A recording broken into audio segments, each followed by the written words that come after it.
हैं। और ऐसा नहीं है कि हम कोई आपके साथ वाद विवाद करने आए हैं, ऐसा भी नहीं है कि कुछ बहुत कुछ समझाने आए हैं, ऐसा नहीं है। हम मात्र आप लोगों से संवाद करने आए हैं, आप लोगों से बातचीत करने आए हैं। तो इस संवाद को हम लोग प्रारंभ करें, उससे पूर्व कुछ क्षण प्रभु नाम संकीर्तन और फिर इस सत्संग ही कहेंगे, क्योंकि जहाँ भगवान के चरित्र का गुणानुवाद होता है वो सत्संग हो जाता है। तो इस सत्संग में प्रवेश से पूर्व कुछ क्षण प्रभु नाम संकीर्तन और तत्पश्चात इस सत्संग में प्रवेश। गोविंद गोविंद गाइए रे, भजो राधे गोपाल कृष्ण गाइए रे। गोविंद गोविंद आप सब लोग बोलेंगे, क्योंकि वाणी पवित्र हो जाए प्रभु नाम से। क्योंकि वाणी की शक्ति है सत्य, जब हम लोग सत्य बोलते हैं तो वाणी की शक्ति बढ़ जाती है। और वाणी की सफलता है भगवान का नाम। अगर वाणी से प्रभु नाम निकलता है तो वाणी सफल है। और हम तो कहते हैं, आप लोग यहाँ भी हैं, हर परिस्थिति को आनंद से जीना चाहिए, क्योंकि जीवन बहुत छोटा है, कोई बहुत बड़ा नहीं है। और प्राय मुझे लगता है कि जीवन बड़ा किसे कहा जाए, वो जीवन बड़ा नहीं है कि कोई 100 साल जी रहा है, 150 साल जी रहा है, नहीं। जीवन बड़ा किसका है? जीवन बड़ा उसका है जिसने अपने जीवन का सदुपयोग किया है। आप भारत के महापुरुषों को देख लीजिए, भले ही शंकराचार्य जी की जीवनी पढ़ लीजिए, स्वामी विवेकानंद जी का जीवन देख लीजिए, बहुत कम अवस्था में ही उन्होंने देह को त्याग दिया, शरीर पूरा हो गया।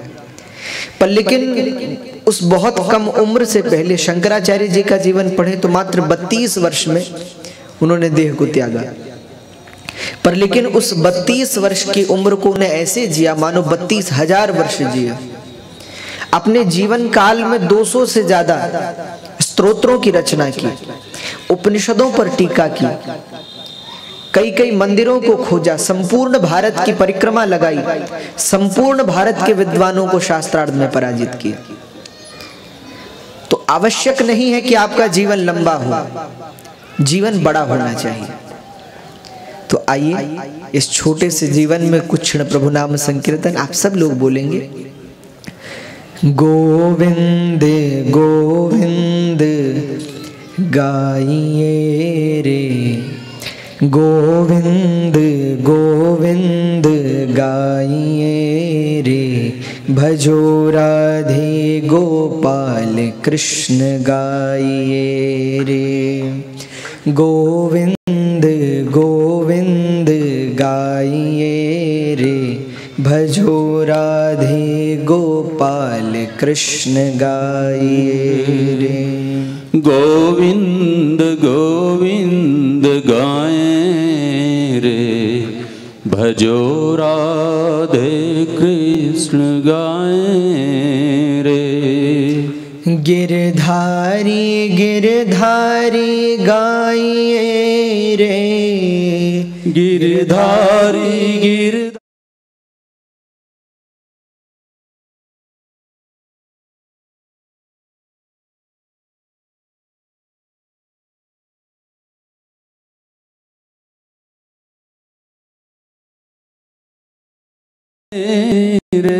भजो नंदा के लाल कृष्ण गाइए रे, भजो नंदा के लाल कृष्ण गाएं रे। ओ भजो मीरा के नाथ कृष्ण गाइए रे, भजो मीरा के नाथ कृष्ण गाएं रे।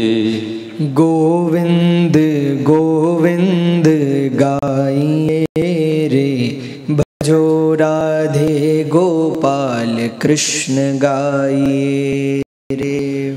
गोविंद गोविंद गाएं रे, भजो राधे गोपाल कृष्ण गाएं रे। बोले कृष्ण चंद्र भगवान की जय। तो अति हर्ष का विषय है कि आज हम लोग इस पावन सत्संग में बैठे हैं, भगवान के चरित्र सुनने के लिए बैठे हैं। आप लोगों का ज़्यादा समय नहीं लेंगे, बहुत थोड़ा सा समय लेंगे और कुछ प्रभु चर्चा, कुछ जीवन की चर्चा आप लोगों से करेंगे। आज का व्यक्ति प्रायः बहुत दुखी रहता है। हम लोगों से बहुत लोग मिलते हैं, कहते हैं महाराज हम बहुत दुखी। और हर व्यक्ति को लगता है कि वही सबसे ज्यादा दुखी। तो ऐसा क्यों है? इस दुख का कारण क्या है? हम लोग दुखी क्यों हैं? हम लोग परेशान क्यों हैं? क्योंकि समस्या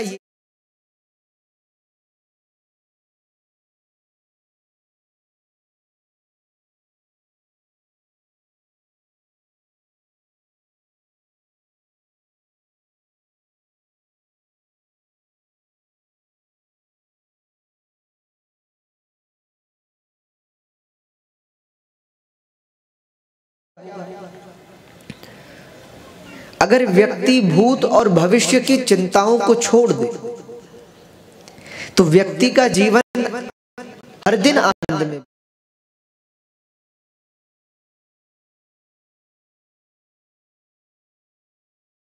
आनंद से जिए, हर दिन को प्रसन्नता से जिए, क्योंकि पता नहीं कि कब कौन सा आखिरी दिन आ जाए। क्योंकि जीवन का कोई यथार्थ भरोसा तो है नहीं। 2 दिन का जीवन है, 3 दिन का जीवन है, न जाने कितना। इसलिए अपने जीवन के हर क्षण को आनंद से अवश्य जिए। आप कैसे भी हैं, मुस्कुराते रहिए, प्रसन्न रहिए और जो जीवन भगवान ने दिया है उसके लिए भगवान का धन्यवाद कीजिए। तो संतोष और संतुष्टता अति आवश्यक है। एक बड़ी सुंदर महाभारत की कथा है कि एक बार राजसभा में युधिष्ठिर जी बैठे हुए थे, बैठ करके राज्य का कार्य देख रहे थे। इतने में एक भिक्षुक आया और उसने युधिष्ठिर जी को नमस्कार किया और युधिष्ठिर जी से कहा कि महाराज मुझे कुछ धन की आवश्यकता है। तो युधिष्ठिर जी ने कहा कि ठीक है, आपको धन की आवश्यकता है, देंगे, पर आज हम जरा काम में व्यस्त हैं, आप कल आना, कल देंगे। क्या कहा? आप कल आइएगा, कल देंगे। तो भिक्षुक लौटने लगा, वहीं भीम बैठे हुए थे किनारे पे। तो भीम बड़े प्रसन्न हो गए, वो तालियां बजाने लगे और शंख बजाने लगे और बड़े प्रसन्न राजसभा में नाचने लगे। भीम का यह अनुशासनहीनता लगी युधिष्ठिर जी को। युधिष्ठिर जी को लगा कि राजसभा में ये भीम को अचानक हो क्या गया। तो भीम से पूछा कि भैया तुम इतने खुश क्यों हो? तो भीम ने कहा महाराज आज हमने एक बहुत बड़ी विजय प्राप्त की। ध्यान दीजिए, भीम ने कहा आज हमने बहुत बड़ी विजय प्राप्त की। तो युधिष्ठिर जी ने कहा कि आज हमने विजय पाई, पर किस पर, कहां? तो भीम ने कहा कि महाराज आपने उस भिक्षुक को कहा कि कल आना, कल तुम्हें देंगे। तो आज हमने समय पर विजय प्राप्त की, क्योंकि आप सत्यवादी हैं, कभी झूठ बोलते नहीं। और आपने कहा है कल आना, इसका मतलब आपको पता है कि कल तक ये भिक्षुक भी जीवित रहेगा, आपको भी कुछ नहीं होगा और संपत्ति भी रहेगी। तो आपने तो समय पर विजय प्राप्त कर ली, और समय विजय प्राप्त करने का अर्थ है कि आप ही भगवान हैं। कहते युधिष्ठिर को अपने भूल का एहसास हुआ और युधिष्ठिर जी ने भीम से क्षमा मांगी और तत्काल याचक को दान दिया। कहने का तात्पर्य क्या है? हम लोग प्रायः अपने जीवन को कल पर टाल देते, अपने जीवन को कल में जीते। हम लोग सोचते हैं कि हम कल भगवान का नाम लेंगे, हम लोग सोचते हैं कल मुस्कुराएंगे, और जीवन कल कल करके बीत जाता है। इसलिए आवश्यक है कि अपने जीवन में एक तो प्रभु नाम लेना शुरू कर लीजिए, कृष्ण नाम लेना शुरू कर दीजिए। आपका दुख का समय इतने आनंद से बीत जाएगा प्रभु नाम के सहारे, क्योंकि हमने कई भक्तों के चरित्रों को देखा है जिन्होंने अपने जीवन में इतना इतना कष्ट देखा, पर उनके जीवन में भगवान के नाम का आश्रय था। और जो प्रभु नाम के आश्रय में रहता है उसका हर दिन मंगलमय होता है, हर दिन प्रसन्नता में बीतता है। और प्रायः भगवान कृष्ण का स्मरण तो सभी करते, भगवान कृष्ण को तो सभी भी मानते। और ऐसे ही कारागार में भगवान कृष्ण का भी प्रागट्य हुआ। पर लेकिन आप कृष्ण के जीवन से क्या सीख सकते हैं? आप लोगों ने भगवान कृष्ण की मूर्ति तो देखी होगी, मंदिरों में लगी रहती है, तो जानते हैं आप कभी भी भगवान को देखिए, भगवान मुस्कुराते रहते। भगवान कृष्ण के जीवन में एक से बड़ा एक संकट का समय आया, पर उनकी मुस्कुराहट कभी गई नहीं। क्योंकि जिस दिन आपके मुख से मुस्कुराहट चली गई, प्रसन्नता चली गई, उसी दिन आपकी मृत्यु हो गई। इसलिए जरा जीवन में पीछे लौट कर देखिए। कई लोगों को हम कहते हैं कि आप जरा जीवन में पीछे मुड़कर देखिए और देखिए कि हम मर गए। तो कई लोग मुड़ करके देखते हो, कहते महाराज हम 20 साल में ही मर गए थे, उसी दिन मुस्कुराना छोड़ दिए। कोई कहते हम 30 साल में मर गए थे, उसी दिन मुस्कुराना छोड़ दिए। इसलिए भैया अपने हर समय को, हर क्षण को आनंद से बिताइए। हर क्षण को ऐसे बिताइए मानो भविष्य की भी चिंता नहीं और जो हो गया उसकी भी चिंता नहीं। पर लेकिन ये मुस्कुराहट कब आएगी, प्रसन्नता कब आएगी? जब संतोष जीवन में होगा। और संतोष कब होगा? जब हमारे जीवन में प्रभु का नाम होगा। आप किसी का भी नाम लेते हैं, किसी को भी भजन, राम कृष्ण इत्यादि किसी का भी नाम स्मरण करते हैं, पर प्रभु के आश्रय में अवश्य रहिए। और हमारा निश्चय है कि आपसे दुख का समय भी ऐसे कट जाएगा प्रभु नाम के आश्रय से कि पता नहीं चलेगा। प्रायः होता क्या है, कहा जाता है समय हर जगह एक सा है, पर एक सा नहीं है। समय हर जगह अलग सा घटता है व्यक्ति के साथ। आप कभी देखिए कि दुख का समय होता है तो वो कटता ही नहीं, बहुत बड़ा मालूम होता है। और सुख का समय जीवन में आता है तो एक पल की तरह बीत जाता है। तो इसलिए अपने जीवन को जिए, काटे नहीं। आज लोग अपने जीवन को काट रहे हैं, बिता रहे हैं। इसको बिताना नहीं है, इसको सार्थक बनाना है। और सार्थक तभी हो सकता है, आप दूसरे को प्रसन्नता तभी दे सकते हो अगर आप प्रसन्न हो। इसलिए आज यहाँ जितने भी बंदीगण बैठे हुए हैं, हम आपसे निवेदन करते हैं, सब अधिकारी लोग बैठे हुए हैं। प्रायः हर व्यक्ति के जीवन में कुछ न कुछ दुविधाएं, कुछ न कुछ चिंताएं हैं। पर लेकिन आज हम यहाँ बैठे हैं, संकल्प लें कि हम सदा प्रसन्न रहेंगे, सदा भगवान पर भरोसा रखेंगे, सदा मुस्कुराएंगे। और जिस दिन आपने ये करना जीवन में शुरू कर दिया, उस दिन आपका जीवन इतना सुंदर हो जाएगा, आप खुद अनुभूति करेंगे, आपको खुद अनुभव में होगा। इसलिए आज संकल्प लीजिए कि हम अपना समय प्रभु नाम के साथ बिताएंगे, भगवान के आश्रय से बिताएंगे। क्योंकि जिस जीव को भगवान का आश्रय होता है उसे किसी और के साथ की जरूरत नहीं होती। और बाकी संसार जिसमें हम लोग हैं, संसार तो प्रायः स्वार्थ से ही चलता है। आप देख लीजिए संसार के जितने संबंध हैं स्वार्थ से हैं कि नहीं है? सारा जीवन स्वार्थमय है।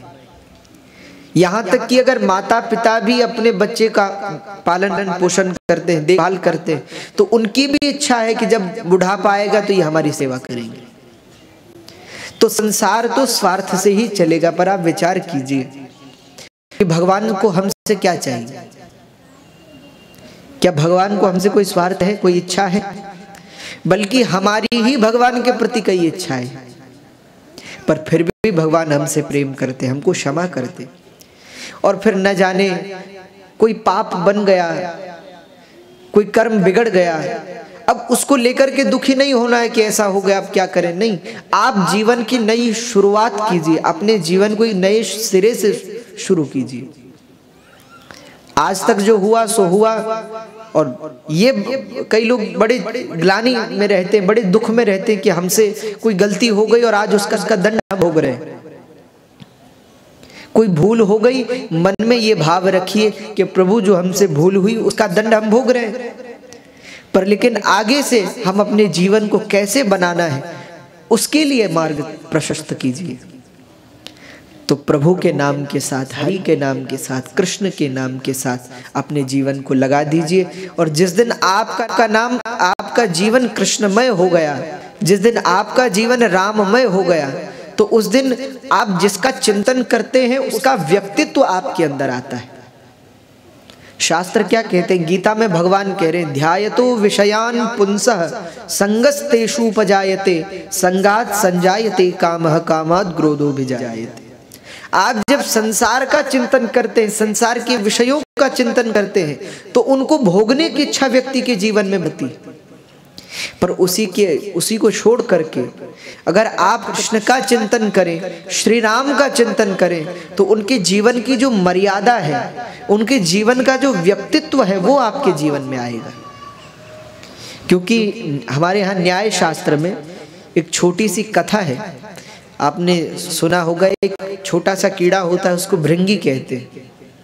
वो मिट्टी का एक छोटा सा घर बनाता है कहीं दीवार पर कहीं भी, और किसी दूसरे प्रजाति के कीट को पकड़ करके उसमें डाल देता है, दरवाजा बंद कर देता है, और उसके बाहर अपनी आवाज से आवाज करता रहता है, उसके बाहर टहलता रहता है।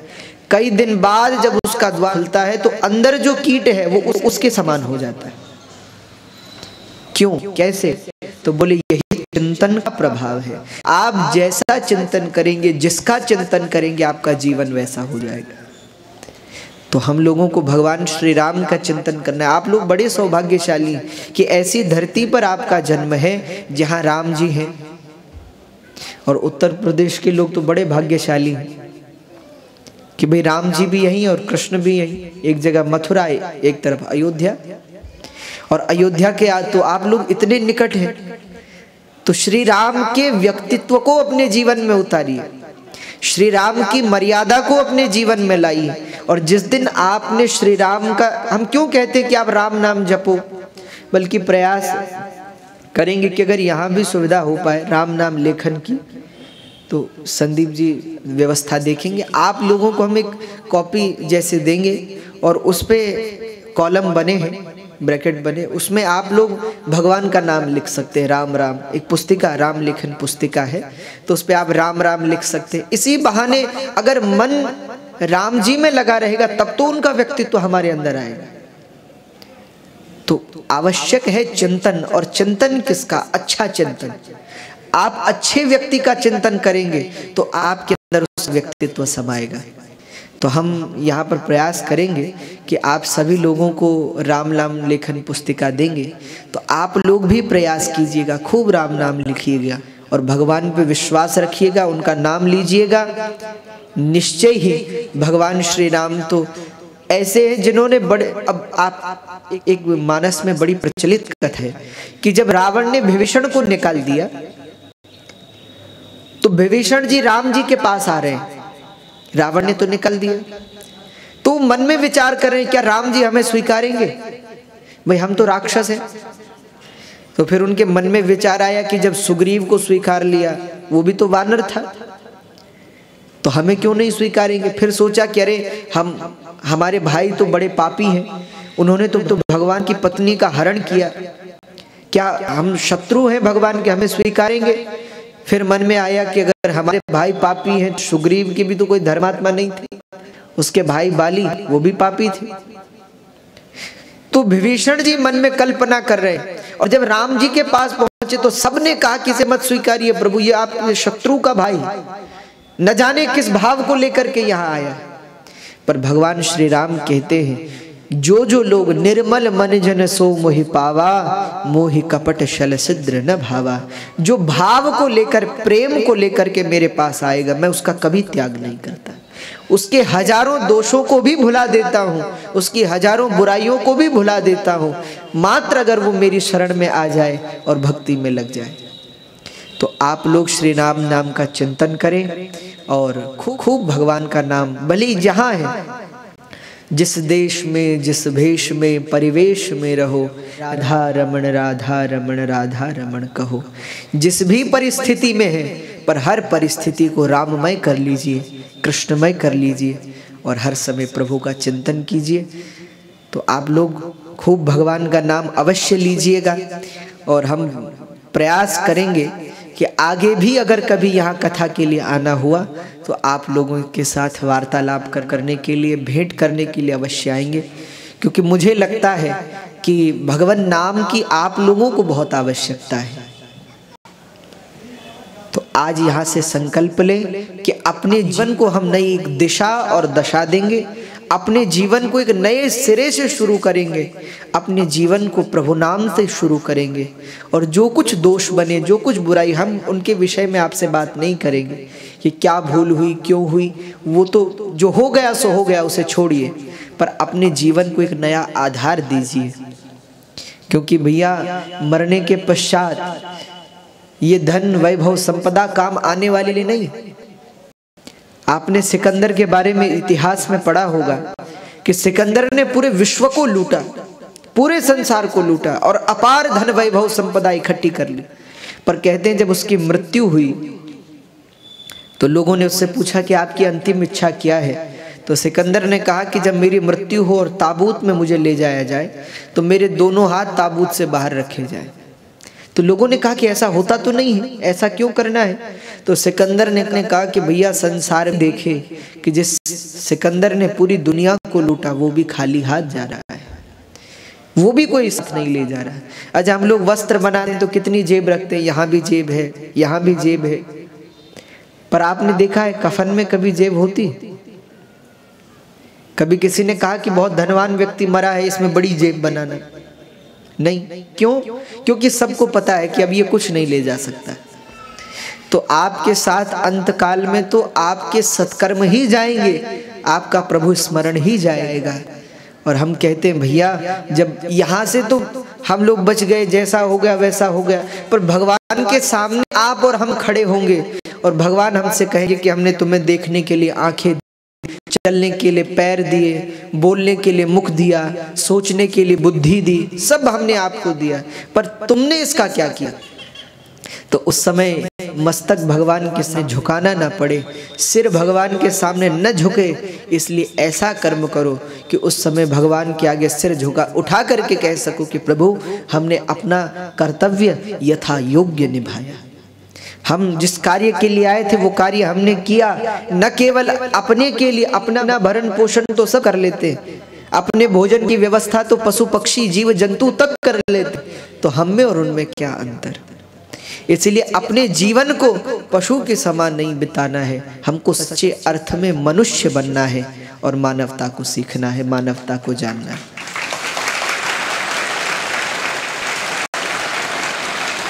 तो हम आप लोगों से ये नहीं कहेंगे कि कोई देवता बनना है, भगवान बनना है, हम केवल मनुष्य बन जाएं, यही पर्याप्त है। तो इस विचार के साथ समय भी काफी हो गया है। येषां न विद्या न तपो न दानं ज्ञानं न शीलं न गुणो न धर्म ते मृत्युलोके भूविभारभूताः मनुष्य रूपेण मृगाश्चरन्ति। आप मनुष्य बनना चाहते हैं या पशु बनना चाहते हैं, ये आपके हाथ में है। जैसा कि परमादरणीय पूज्यपाद महाराज जी ने आपसे कहा, इस बात का ध्यान रखें,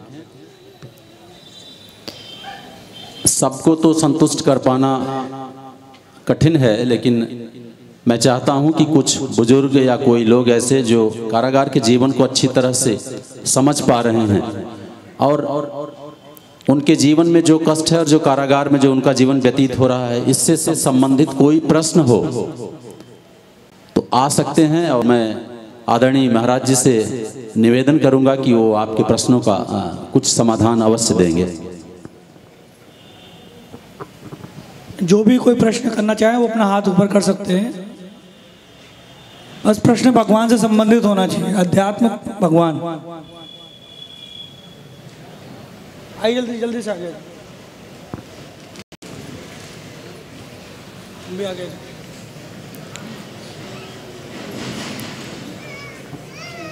हेलो,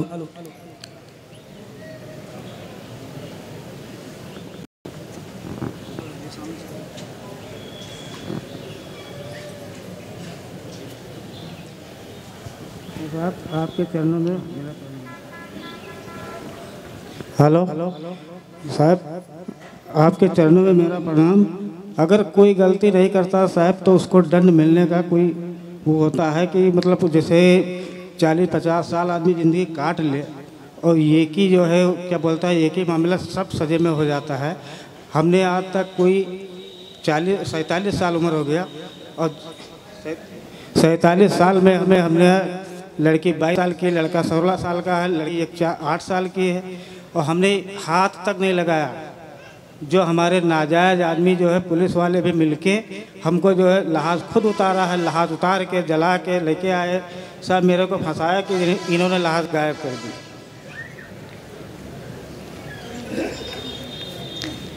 राजी, आपका कहना है कि लोग बिना किसी दोष के भी कई बार बंद हो जाते हैं, इसका क्या कारण होता है? देखिए, हम आपके प्रश्न को समझ रहे हैं कि आपको लग रहा है कि हमने एक बहुत बड़ा जीवन का एक समय ऐसी जगह व्यतीत कर दिया अपने परिवार से दूर होकर के। तो इसका कारण क्या है? देखिए, हम लोग संसार में आए हैं, यहाँ अनावश्यक कुछ भी नहीं होता। आप ये कह लीजिए इस कर्म का, इस जन्म का कर्म है या प्रारब्ध है, व्यक्ति का भाग्य है। पर हम लोग मनुष्य हैं, चाहे तो अपने भाग्य को, अपने प्रारब्ध को तक बदल सकते हैं। और आवश्यक नहीं है कि हमारे 50 साल बेकार हो गए। हमने वही आपसे कहा कि जो हो गया उसको छोड़िए, जो होने वाला है उसको भी छोड़िए, जो हो रहा है उस पर केंद्रित होइए। क्योंकि प्रायः लोग जो हो गया उसके चक्कर से दुखी बैठे कि ऐसा क्यों हुआ, जो होने वाला है उसको लेकर के बैठे कि अब क्या होगा। तो जो हो गया उसको भी मिटा दीजिए, जो होने वाला है उसको भी भुला दीजिए और अपने आज को जिए। अगर आपने आज को जी लिया, हम कह रहे हैं, अगर आप एक दिन भी सच्चे अर्थ में बिता दें, सच्चे अर्थ से जी ले, तो बहुत लंबी उम्र जीने की आवश्यकता नहीं है। व्यक्ति चाहे तो अपने एक दिन को भी सार्थक बना दे तो वो सफल है। और बात रही कर्म की, तो संसार है, यहाँ बिना अनावश्यक कुछ भी नहीं हो रहा है। आप ये मान लीजिए इस जन्म का कर्म है और नहीं तो प्रारब्ध है, व्यक्ति का भाग्य है, पूर्व जन्म का कर्म है। अच्छा देखिए, कहते हैं एक बार एक व्यक्ति एक बगीचे के सामने से निकल रहा था। उस बगीचे में एक आम का वृक्ष था, उस आम के वृक्ष पर एक आम का फल लगा हुआ था।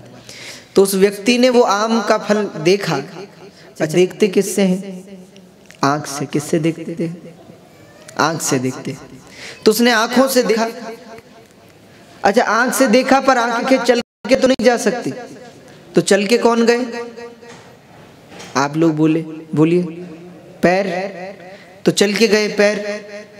अच्छा, आंखों से देखा, पैर से चल के गए। अब न तो आंखें फल तोड़ सकती है, न पैर तोड़ सकते, तो तोड़ा किसने? हाथों ने। अच्छा, देखा आंखों ने, चल के गए पैर, तोड़ा हाथ से, और खाया किसने? मुख ने। भाई ना आंख खा सकती है, ना हाथ, ना पैर। तो देखा आंख से, चल के गए पैर से, तोड़ा हाथ से, खाया मुख ने, और रखा कहाँ? पेट में। अच्छा, उसी बगीचे का एक माली था, वो देख रहा था और उसने देख लिया तो हाथ में लाठी लेकर के पीछे से आया। अब पीछे से आया तो जोर से उसकी पीठ में एक डंडा मारा। अच्छा, अब हम आपसे पूछ रहे हैं कि देखा किसने था? आंख ने। चल के कौन गए? पैर। तोड़ा किसने? हाथ ने। खाया किसने? मुंह ने। रखा कहाँ? तो फिर पीठ की क्या गलती थी? वो तो कहेगी हमारा कोई लेना देना नहीं, पर हमारे साथ ऐसा क्यों हो गया? पर कर्म यहाँ पूरा नहीं होता, कर्म एक पूरा चक्र है, लौट करके आता है। आप आज जो अच्छे कर्म करेंगे वो भी आपको मिलेगा। आप करके देखिए। तो पीठ पे लाठी पड़ी तो आंसू कहां से आए? आंख से। देखा किसने था?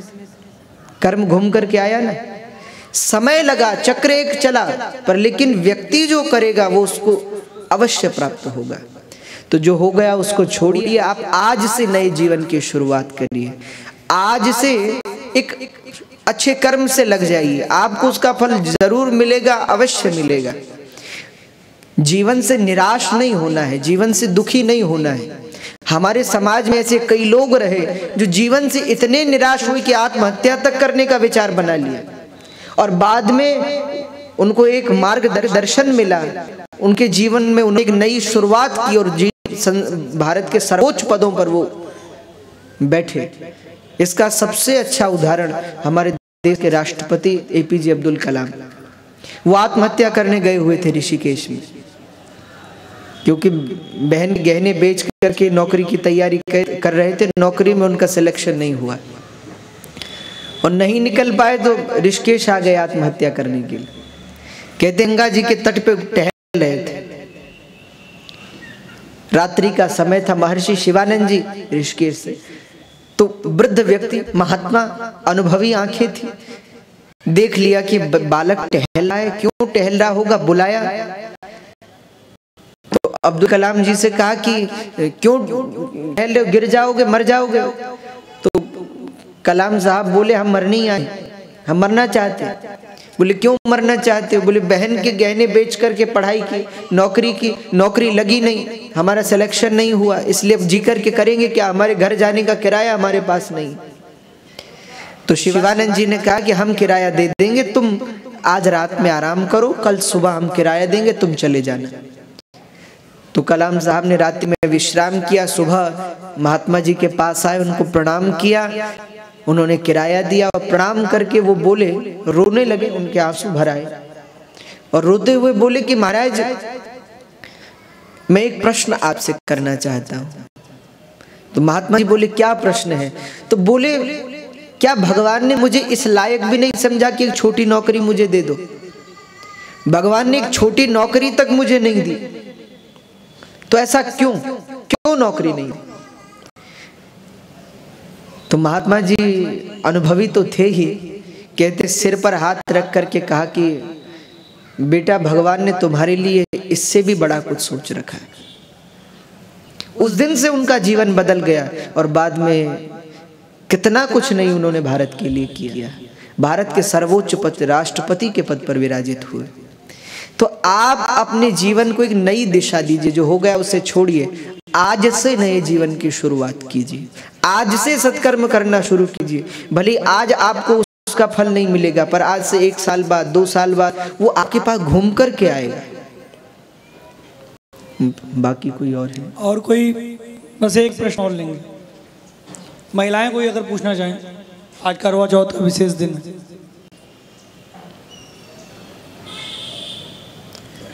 कोई भी पीछे तक बैठे हैं, कोई भी? कौन? कोई पीछे से कोई पूछना चाहे?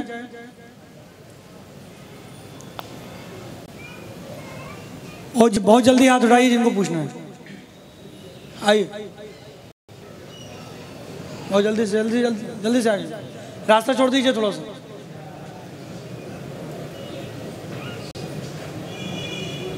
देखिए राम जी भी जब बन गए थे तो उनका कोई दोस्त नहीं था, और देवकी मैया भी जब जेल में गई थी तो उनका कोई दोस्त नहीं था। लेकिन जैसा कि महाराज जी ने कहा कि अकारण कुछ नहीं होता, कुछ ना कुछ उनका प्रारब्ध, अगर आप पुरानी कथाओं में जाएं तो कुछ ना कुछ पूर्व जन्म का होता है। इसलिए शांति बने। श्री श्री 108 श्री कृष्णानंद जी महाराज जी के अंतरात्मा में परमात्मा की छवि को देखते हुए सादर नमन और प्रणाम।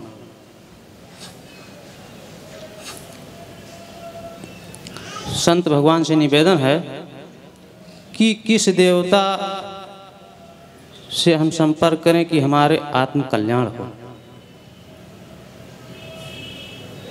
और संसार में कितने तत्व, कितने गुण और कितनी परलय हैं।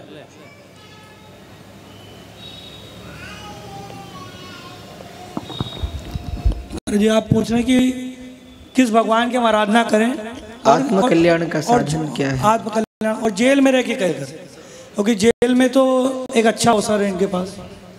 देखिए पहले तो आप कह रहे हैं कि संसार में कितने तत्व हैं, तो प्रकृति जो है वो 24 तत्वों से बनी है। 5 ज्ञानेंद्रियां, 5 कर्मेंद्रियां, 5 तन्मात्राएं, 5 महाभूत 20, 4 अंतःकरण चतुष्टय, मन बुद्धि चित्त और अहंकार। ये 24 तत्वों से संपूर्ण प्रकृति का निर्माण हुआ है। और 25वां तत्व है उसे कहते हैं प्राण। दूसरा आपने कहा कि किस देवता की उपासना से व्यक्ति आत्म कल्याण को प्राप्त कर सकता है। तो मुझे लगता है कि किसी देवता में इतना सामर्थ्य नहीं है कि उसकी साधना से आप आत्म कल्याण को प्राप्त कर सकते हो। देवी देवता आपको जगत का भोग दे सकते हैं, भगवान से भी जोड़ सकते हैं, पर आत्म कल्याण देने में वो सक्षम नहीं, क्योंकि जो आत्म कल्याण को पाले वो देवता थोड़े बनेगा। तो देवता स्वयं भी आत्म तत्व को उपलब्ध नहीं। तो अगर आत्म तत्व का बोध करना है, आत्म तत्व को प्राप्त करना है, तो उसके लिए सबसे अच्छा साधन है ध्यान। उसके लिए सबसे अच्छा साधन है भगवान नाम। और किसका नाम? तो आप भगवान श्री राम के नाम में लग जाइए। भगवान श्री राम कोई देवता नहीं है, साक्षात पूर्ण परमेश्वर है, स्वयं भगवान है, स्वयं ब्रह्म ही है। तो आप भगवान श्री राम के नाम में लग जाइए। और फिर आपने देखा कि श्री वाल्मीकि भय ब्रह्म समाना, उल्टा नाम जप करके भी वाल्मीकि जी का कल्याण हो गया। उनको कहा था राम बोली, उन्होंने मरा कहा, उल्टा नाम नहीं कहा। पर लेकिन उल्टा नाम लेते लेते भी वाल्मीकि जी पर भगवान की कृपा हो गई। तो आत्म कल्याण को प्राप्त करने के दो साधन है। एक तो भक्तिमय साधन है जिसमें आप प्रभु नाम के द्वारा, श्री हरि नाम के द्वारा, श्री राम नाम के द्वारा आत्म कल्याण को प्राप्त हो सकते हैं। और दूसरा है आप ध्यान के द्वारा, जिसको आज की भाषा में मेडिटेशन भी कहते हैं। मेडिटेशन आप कर सकते हैं, आप ध्यान लगा सकते हैं। और अष्टांग योग में ध्यान का बहुत वर्णन है। हमारे यहाँ ध्यान की चरम स्थिति है समाधि, पर उस समाधि को प्राप्त करने के लिए गुरु की आवश्यकता है, क्योंकि अगर गुरु होगा तो योग सफल होगा, नहीं तो योग से रोग हो जाएंगे। तो आप जो यहाँ बैठ करके अगर आत्म कल्याण को उपलब्ध होना चाहते हैं तो उसका साधन है प्रभु नाम। जितना हो सके एकांत में बैठ करके श्री राम नाम का स्मरण कीजिए, जितना हो सके एकांत में बैठ के भगवान के स्वरूप का चिंतन कीजिए, जितना हो सके हरि नाम में ही लग रहिए। और राम नाम की ऐसी अनंत कृपा है। भागवत जी पर एक टीका है, उसका नाम है श्रीधरी टीका। कहते हैं श्रीधर नाम के भगवान के बहुत अच्छे भक्त थे और नित्य भगवान की पूजा अर्चना करते थे, भगवान नृसिंह के उपासक थे। पर लेकिन बड़े मूर्ख थे, उनको कुछ आता नहीं था, अज्ञानी थे, शास्त्र को क्या जाने, पर उनको अपना नाम लिखना भी नहीं आता था। इस स्थिति के भक्त थे। कहते हैं एक बार काशी से 4 विद्वान बालक पहुंचे और उन्होंने किसी से पूछा कि मैं भागवत जी पढ़नी है, किससे पढ़ें? तो कुछ लोगों ने परिहास करने की दृष्टि से कह दिया कि श्रीधर जी के पास चले जाओ, वो बहुत बड़े विद्वान हैं। तो बोले क्या वो हमको पढ़ाएंगे? बोले बस पैर पकड़ लेना और कह देना कि तब तक नहीं छोड़ेंगे जब तक आप पढ़ाओगे नहीं। तो बालकों को लगा कि सही बात होगी। श्रीधर जी के पास पहुंचे, श्रीधर जी से कहा कि महाराज हमको पढ़ाइए। तो श्रीधर जी बोले महाराज हमको कुछ नहीं आता है। तो बालक बोले यही तो आपकी सरलता है महाराज, हम तब तक आपका चरण नहीं छोड़ेंगे जब तक आप हमें पढ़ाओगे नहीं। तो श्रीधर जी ने कहा कि कल आना, कल पढ़ाएंगे। कहते हैं बालकों को विदा कर दिया। रात में भगवान नृसिंह की आरती उतारी। आरती उतारने के बाद मंदिर में ताला लगा दिया और चाबी भगवान के पास रख दी कि प्रभु कल वो विद्यार्थी आएंगे, हम उनको क्या पढ़ाएंगे? तो हमारा विचार है हम रात में ही भाग जाए, ऐसा विचार बना लिया। कहते उनकी सरलता और सहजता भगवत निष्ठा को देख करके, क्योंकि भगवान कह रहे हैं कि मुझे पाने के लिए कोई बहुत ज्ञान का होना आवश्यक नहीं है। अगर तुम में प्रेम है, निस्वार्थ भाव है और निर्मल आपका मन है तो इसी से आप मुझे प्राप्त कर सकते हो। तो भगवान नृसिंह प्रकट हो गए, आशीर्वाद दे दिया और संपूर्ण वेद वेदांत के श्रीधर जी ज्ञाता हो गए। और फिर अगले दिन उन्होंने भागवत जी पर इतनी विस्तीर्ण टीका लिखी कि जब सारी टीकाएं पर चर्चा हुई तो सबने कहा कि सबसे अच्छी टीका कौन सी है। तो विचार करने के लिए सारी टीकाएं भगवान के मंदिर में दी। कहते हैं जब सुबह दरवाजा खुला तो श्रीधर जी की पुस्तक सबसे ऊपर रखी हुई थी और उसके अंतिम पृष्ठ पर भगवान ने एक श्लोक लिखा हुआ था कि व्यासो वेत्ति शुको वेत्ति राजो वेत्ति च वेत्ति वा श्रीधरः सकलम वेत्ति श्री नृसिंह प्रसादतः। उन्होंने लिखा कि भागवत जी को व्यास जी ने लिखा, पर वो भागवत के तत्व को जान पाए कि नहीं, हम नहीं जानते। सुखदेव जी ने सुनाई, पर वो तत्वों को समझे कि नहीं समझे, हम नहीं जानते। परीक्षित जी ने सुना, पर वो भागवत को समझे नहीं समझे, हम नहीं जानते। पर लेकिन श्रीधर ने संपूर्ण भागवत के तत्वों को जान लिया। तो आप अगर प्रभु प्रेम में लग जाते हैं तो आत्म कल्याण आपको सहज में प्राप्त हो जाता है। इसलिए राम नाम का खूब स्मरण कीजिए, वही आत्म कल्याण का साधन है। तो आज हम आप लोगों को एक विशिष्ट बात बताने आए हैं कि नित्य राम नाम में लग जाइए। नित्य नियम बना लीजिए कि एकांत में बैठकर प्रभु के नाम जाप करेंगे, प्रभु के नाम का स्मरण करेंगे, और हम निश्चय से कह रहे हैं आपके जितने दोष हैं सब मिट जाएंगे। एक महिला आरक्षी हमारी बगल में सरिता यादव जी कुछ पूछना चाहती है। महाराज श्री के चरणों में सादर हूँ।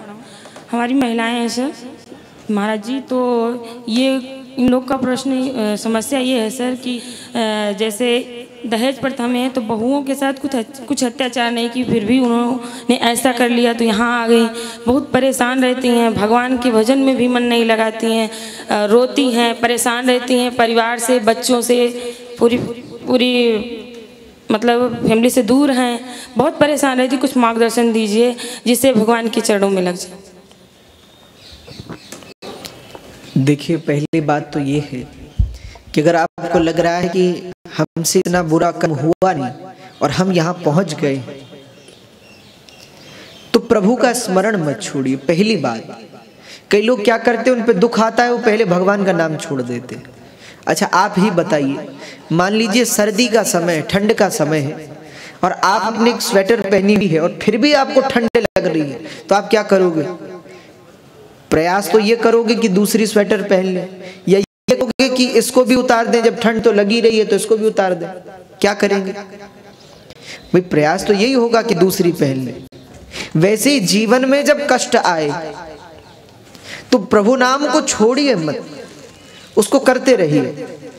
और आप पर, राम जी पर आपका विशिष्ट प्रेम होगा तो श्री राम जी, हमने देखा है बड़े बड़े ऋषि मुनियों को भगवान ने अपने गले से नहीं लगाया। जो भील लोग थे, केवट थे, निषाद राज थे, ऐसे लोगों को भगवान ने हृदय से लगाया।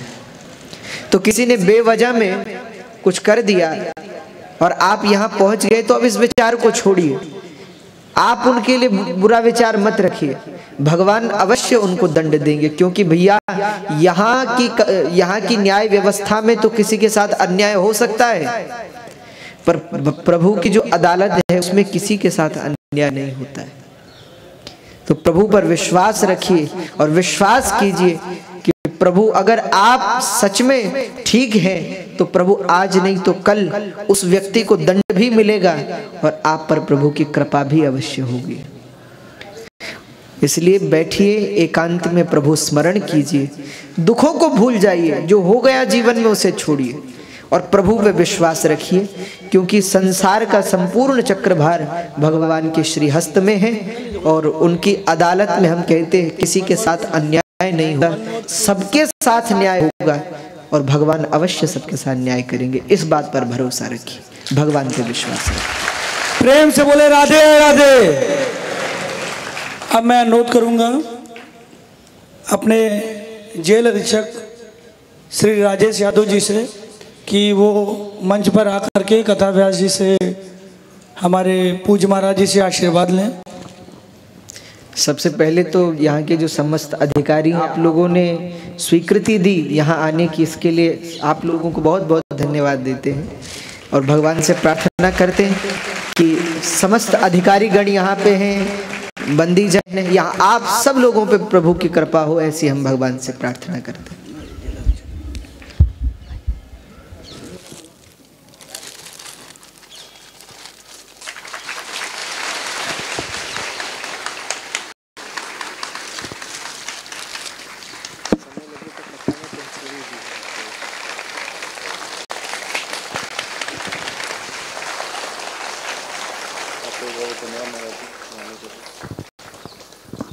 परम आदरणीय जेलर साहब, मैं आपसे भी अनुरोध करूंगा कि पूज्य महाराज जी से आशीर्वाद ग्रहण करें।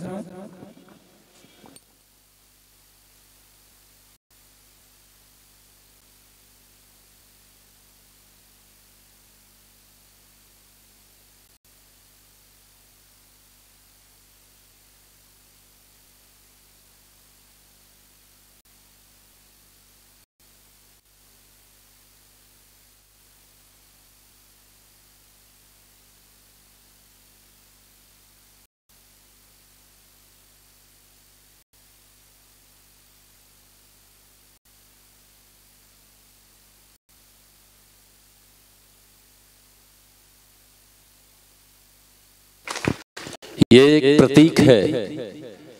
हमारे अधीक्षक महोदय यहाँ पे आके आशीर्वाद प्राप्त किए, मैं प्राप्त कर रहा हूँ और हमारे और अनुज साथी हैं। इसमें हमारे आपके बीच में आप समाहित हैं, ये आप मान के चलिए कि आशीर्वाद आपको प्राप्त हो रहा है। हम एक मात्र प्रतीक हैं जो यहाँ पे उपस्थित हैं मंच पे, सबको यहाँ पे बुला पाना संभव नहीं हो पाएगा। लिहाजा आप अपने को ये मानिए कि मैं ये आशीर्वाद प्राप्त कर रहा हूँ और उससे आनंदित होइए, वो सुखानुभूत कीजिए, वो मन में वो भाव ले आइए। धन्यवाद।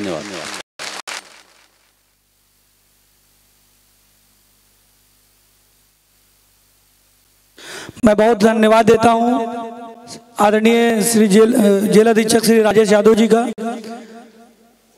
जेलर साहब का, श्री आनंद मोहन शुक्ला कि आपने हमें इतना अच्छा अवसर दिया। और मैं चाहता हूँ एक सामूहिक हमारे जितने स्टाफ हैं, पहले तो आप दोनों के साथ फोटो हो जाए, स्टेज पे नीचे महाराज स्टेज पे, लेकिन गेटअप अच्छा आएगा स्टेज, ये भी आपके स्टाफ।